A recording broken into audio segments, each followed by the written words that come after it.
जरा सोचिए, एक सरकारी दफ्तर है। बाहर से सब बिल्कुल सामान्य दिखता है।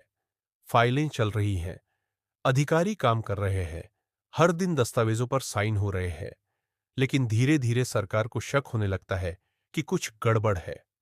रिकॉर्ड ठीक से मैच नहीं हो रहे। कुछ सरकारी काम संदिग्ध लगने लगते हैं। जांच शुरू होती है और फिर पता चलता है कि कई लोग एक दूसरे से जुड़े हुए हैं। सिर्फ एक व्यक्ति नहीं, बल्कि कई लोग। और यहीं से शुरू होता है सुप्रीम कोर्ट का एक बहुत महत्वपूर्ण मामला, state of Andhra Pradesh versus Chemalapati Ganesh Rao. Background story, prosecution यानी सरकार का आरोप था कि कई लोगों ने मिलकर एक बड़ा गलत काम किया। किसी ने एक कदम में मदद की, किसी ने दूसरे हिस्से में, और किसी ने अपने सरकारी पद का गलत इस्तेमाल किया। सरकार का कहना था कि ये सब अलग अलग घटनाएं नहीं थीं, बल्कि एक ही बड़ी योजना के हिस्से थे, जैसे एक चेन की अलग अलग कड़ियां।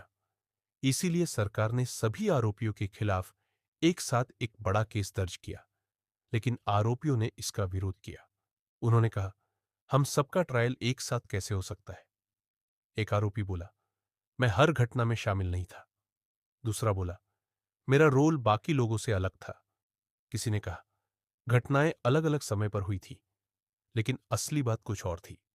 आरोपी जानते थे कि अगर सबका ट्रायल एक साथ हुआ तो कोर्ट पूरी कहानी एक साथ देखेगी और सभी आरोपी एक बड़े षड्यंत्र का हिस्सा दिखाई देंगे। लेकिन अगर अलग अलग केस हो जाते तो हर आरोपी ये कह सकता था, मेरा रोल छोटा था, मैं बाकी लोगों से जुड़ा नहीं था। दूसरे व्यक्ति के खिलाफ सबूत मुझे प्रभावित नहीं करने चाहिए। यानी अलग अलग ट्रायल होने से सरकार का पूरा केस कमजोर पड़ सकता था। और यही बड़ा सवाल सुप्रीम कोर्ट तक पहुंचा। सुप्रीम कोर्ट का सवाल अब सुप्रीम कोर्ट को तय करना था, कब अलग अलग घटनाओं को एक ही ट्रांजैक्शन यानी एक ही जुड़ी हुई घटना माना जाएगा। जजों ने मामले को ध्यान से समझा। कोर्ट ने कहा कि अपराध हमेशा एक ही पल में नहीं होता। कई बार अपराध धीरे धीरे होता है। अलग अलग लोग अलग अलग रोल निभाते हैं। एक व्यक्ति का काम दूसरे व्यक्ति की मदद करता है और मिलकर पूरी कहानी एक बड़ी योजना बन जाती है। कोर्ट ने बहुत आसान बात कही, सिर्फ इसलिए कि अलग अलग लोग शामिल हैं, अलग अलग काम हुए हैं या घटनाएं अलग समय पर हुई हैं, इसका मतलब यह नहीं कि सब कुछ अलग हो जाएगा। असल सवाल यह है, क्या सभी घटनाएं एक ही उद्देश्य से जुड़ी हुई हैं?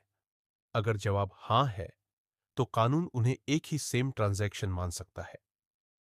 डिसीजन। आखिर में सुप्रीम कोर्ट ने सरकार की बात मानी। कोर्ट ने कहा कि इस मामले में सभी आरोप एक दूसरे से जुड़े हुए थे। ये पूरी तरह अलग अलग घटनाएं नहीं थी, बल्कि एक बड़ी जुड़ी हुई कहानी का हिस्सा थी। इसीलिए कोर्ट ने कहा कि सभी आरोपियों का ट्रायल एक साथ हो सकता है। और यही फैसला आगे चलकर भारतीय आपराधिक कानून में बहुत महत्वपूर्ण बन गया। आज भी अदालतें इस केस का इस्तेमाल करती हैं, ये समझने के लिए कि कब कई आरोपी और कई घटनाएं एक ही केस में साथ चल सकती है। यह केस हमें एक बहुत महत्वपूर्ण बात सिखाता है। हर अपराध एक अकेली घटना नहीं होता। कई बार अपराध एक चेन की तरह होता है।